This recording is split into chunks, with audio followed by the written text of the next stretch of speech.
फड़ गेड़ा दे खोर नु एक मैनू भी लिया के दे।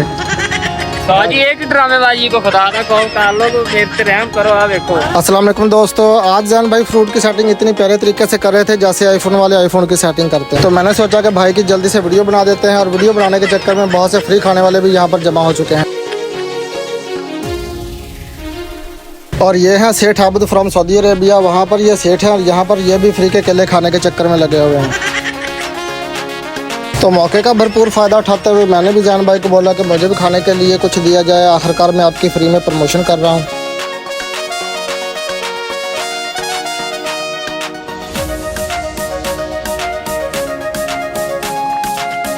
मैंने भी जल्दी जल्दी कैमरे के सामने ही खाना शुरू कर दिया क्योंकि मुझे खदशा था कि कहीं ऐसा ना हो कैमरा बंद होते ही मेरे हाथ से ये केला भी छीन लिया जाए। मुझे तो ये फ्री का केला बहुत अच्छा लगा। अगर आपको भी वीडियो अच्छी लगी हो तो लाइक और शेयर ज़रूर कीजिएगा। अपना ख्याल रखिएगा। अल्लाह हाफिज़।